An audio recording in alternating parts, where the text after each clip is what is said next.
यशया याचा 66 अध्याय 13 वचन. जशी एखादी आई आपल्या मुलांचे सांत्वन करते तसे मी तुमचे सांत्वन करीन. यरूशलेमेत तुमचे सांत्वन होईल. यस, आमेन. जय ख्रिस्त सर्वांना. कशी आहे माझी यूट्यूब फॅमिली? मी आशा करते तुम्ही सर्वजण सुरक्षित आणि आशीर्वादित असाल येशू मसीहच्या सामर्थ्य नावाने.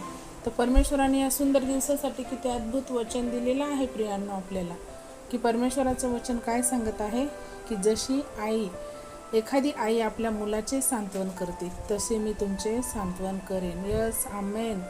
किती मनाला स्पर्श करणारे हे वचन आहे, की जगिक जीवनामध्ये आपल्याला आई एखाद्या लहान मुलाला कसं धीराव देते, सांत्वन करते, रडत असले तर जवळ घेते, त्याला काय करते, प्रेमाने कुरवाळते.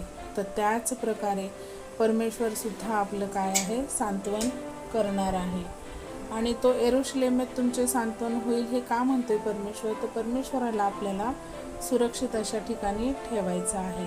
तर आपल्यासाठी सुरक्षित ठिकाणी काय आहे, यरूशलेमच आहे. त्यामुळे परमेश्वर काय म्हणत आहे, की तुमचे यरूशलेमेत मी तुमचे काय सांत्वन करणार आहे. हो, तिथे गेल्यावर आपले सांत्वन होईल असे परमेश्वराचं वचन सांगत आहे प्रियांनो. आणि आई आपल्या लेकरांना कसं सांत्वन करते, प्रेम करते, जीव लावते, काळजी घेते, तसाच आपला पिता सुद्धा आहे.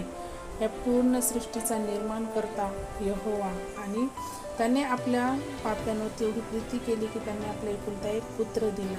कशासाठी? की आपल्या पापांची क्षमा व्हावी. यस, तर तसंच तो आपल्या काय आहे, जसं त्यांनी यहोवा पित्याने येशू ख्रिस्तावरती प्रीती केली, त्यांनी सांत्वन केली, धीर दिला परमेश्वराने, तसंच आपलंही काय करणार आहे, परमेश्वर सांत्वन करणार आहे.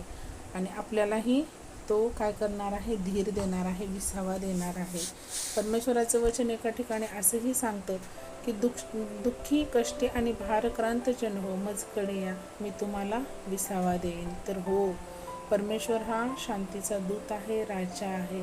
तो विसावा, शांती, समृद्धी, यश सर्व परमेश्वराच्या मार्फतच आपल्याला मिळणार आहे प्रियांनो. तर त्यामुळे आपण काय केलं पाहिजे, निरंतर प्रार्थना करणे, परमेश्वराच्या सान्निध्यात राहणे, बायबलचं वाचन करणे, वचनाचं मनन चिंतन करणे, आपल्या हृदयामध्ये परमेश्वराचे वचन काय करून ठेवणे, कोरून ठेवणे. त्यामुळे काय होऊन आपण पापापासून दूर राहू आणि जास्तीत जास्त आपण परमेश्वराच्या काय सानिध्यात राहू. त्यामुळे परमेश्वराला आपण कोटी कोटी धन्यवाद करूया ह्या वचनासाठी, ह्या दिवसासाठी, ह्या वेळेसाठी. तर आपण परमेश्वराचे छोटीशी प्रार्थना करूया. Hallelujah, hallelujah. आकाश पृथ्वीच्या निर्माण करत्या बाप्पा, तुमच्या चरणी येतो माझ्या राजा येशू मसीहच्या सामर्थ्य नावाने.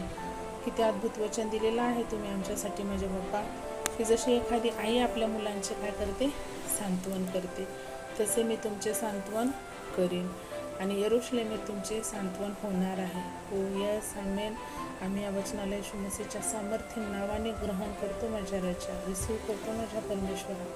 हो देव बाप्पा, की तुमच्या विना आम्हाला कोण सांत्वन देणार आहे माझ्या राजा. जगिक जीवनामध्ये जशी एक आई, एक माता आपल्या मुलाचं सांत्वन करते, तसेच तुम्ही आमचे करणार आहात. तुम्ही आमचे उद्धार करता, पालनहार आहात माझ्या राजा.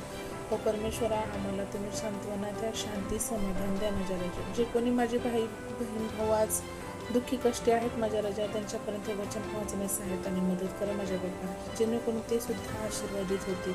या वचनाद्वारे त्यांनाही ब्लेसिंग मिळण्यास सहायता आणि मदत करा माझ्या राजा. छोटीशी प्रार्थना विचिंदा जिवंत येशू मसीहाच्या सामर्थ्याने पवित्र नावात केली म्हणून ऐका पित्या, आमेन. जय ख्रिस्त सर्वांना. शालोम. प्रभू येशू मसीहची शांती तुम्हा आम्हा सर्वांसोबत युगानुयुग असो, प्रभू येशूच्या दुसऱ्या आगमनापर्यंत.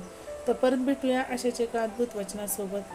तोपर्यंत जय ख्रिस्त, शालोम, praise the Lord and thank you so much.